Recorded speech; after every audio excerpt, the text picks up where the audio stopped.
আমাদের জীবনের সত্যিকারের সম্পদ হলো আমাদের স্মৃতিগুলোই। আসসালামু আলাইকুম। তো নতুন একটি ভিডিওতে আপনাদেরকে স্বাগতম জানাই। এই যে ওয়াল হ্যাঙ্গিংগুলো দেখতে পাচ্ছেন, এগুলো আমার নানির হাতে বানানো। আমার নানি সবসময় বলতেন, পুরানো জিনিস ফেলে দিও না, বরং সেটাকে নতুন রূপ দাও। সেই কথারই প্রতিচ্ছবি এই ওয়াল হ্যাঙ্গিংগুলো। এগুলো তৈরিতে ব্যবহৃত হয়েছে পুরানো জুয়েলারি, ইয়াররিং, পুঁতি।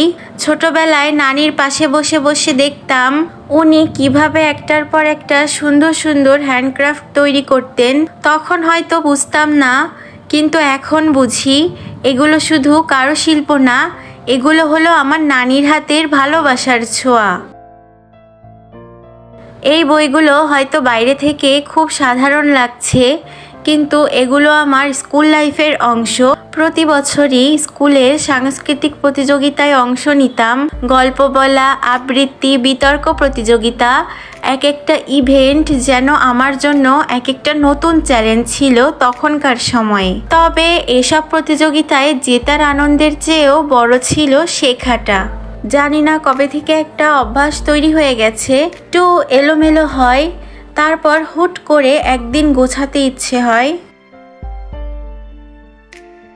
আমার আম্মু সবসময় বলতেন, ইভেন এখনও বলেন, তোমার পরিশ্রম কখনো বৃথা যাবে না। সত্যি তাই। আল্লাহর রহমতে আমি আমার স্কুল জীবনের শুরু থেকে শেষ পর্যন্ত বরাবরই প্রথম স্থান ধরে রাখতে পেরেছি। কিন্তু এই সাফল্যের আসল কারিগর কে জানেন? আমার বাবা মা। সাজানো তো হলো, কিন্তু একটা সুন্দর টাচ না থাকলে কেমন যেন দেখা যায়।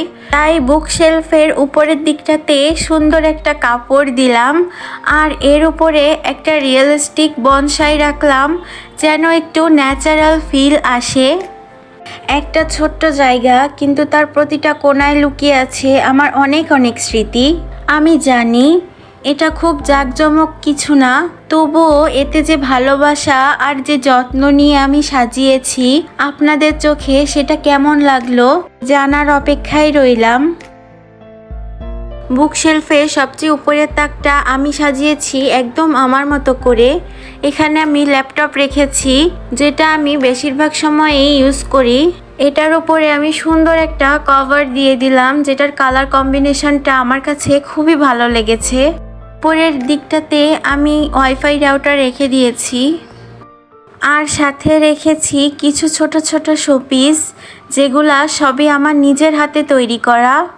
একটা আর্টিফিশিয়াল ফুল রেখেছি, যেগুলো একসাথে রেখে একটা খুবই ক্লিন কিন্তু ক্লাসি লুক দিচ্ছে।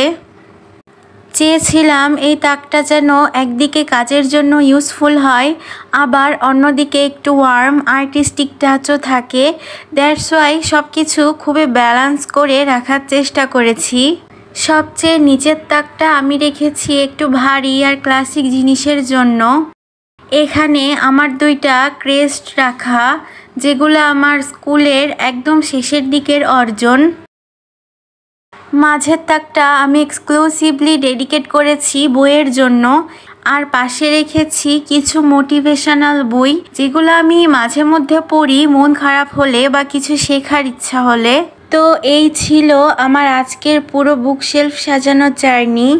আপনাদের কমেন্ট, রেসপন্স আর অনুভূতিগুলোই আমাকে আগ্রহ দেয় আরও ভালো কিছু বানাতে।